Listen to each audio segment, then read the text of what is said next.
So critics and opinions come in all different shapes and sizes from tons of people in and around your life.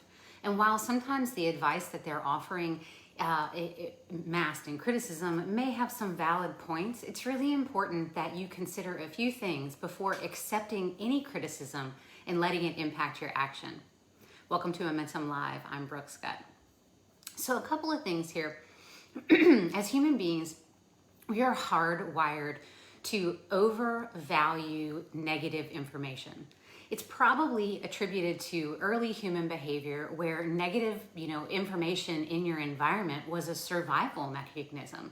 So you need to pay more attention to the poisonous snake than you do the pretty butterfly, if you will. The awareness of this type of negative mindset or that we overvalue negativity is the first step in overcoming it, but regardless, it's going to be pretty tough. So the second thing is that criticism might make you unhappy, and being unhappy is not good.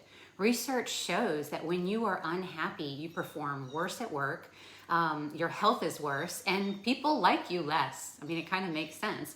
But before you let a critic, impact your life and impact your happiness, you need to really consider whether their opinion is worth it. So no, not everyone who is offering their opinion is doing it from a place of honest motivation or motive.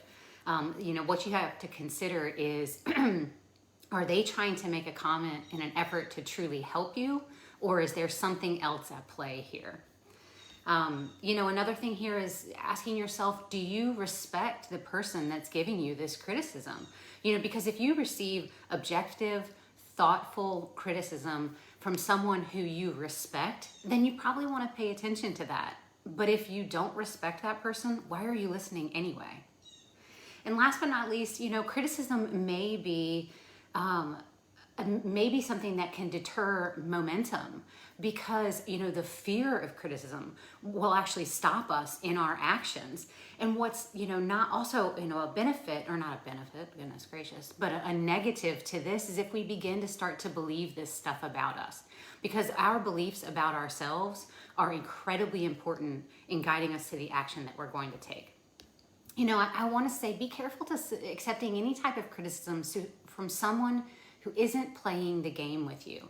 It's easy to sit on the sidelines and offer criticism or an opinion and do that after the fact, or when you're not the one who has to make the decision or do the action. I'm reminded of this quote from Theodore Roosevelt. He gave a speech in 1910, which was called The Citizenship of the Republic. And interestingly, this speech would become one of the most widely quoted speeches of all of his career.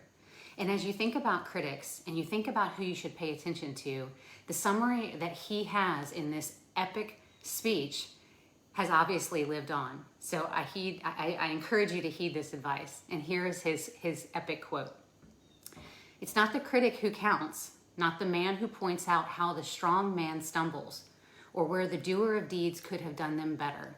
The credit belongs to the man who is actually in the arena, whose face is marred by dust and sweat and blood, who strives valiantly, who errs, who comes short again and again, because there is no effort without error and shortcomings, but who does actually strive to do the deeds, who knows great enthusiasms, the great devotions, who spends himself in a worthy cause, who at best, in the end, knows the triumph of high achievement, and who at worst, if he fails, at least fails while daring greatly, so that his place shall never be with those cold and timid souls who neither know victory nor defeat." I hope you guys have a great Monday and a great week, and I'll see y'all next week.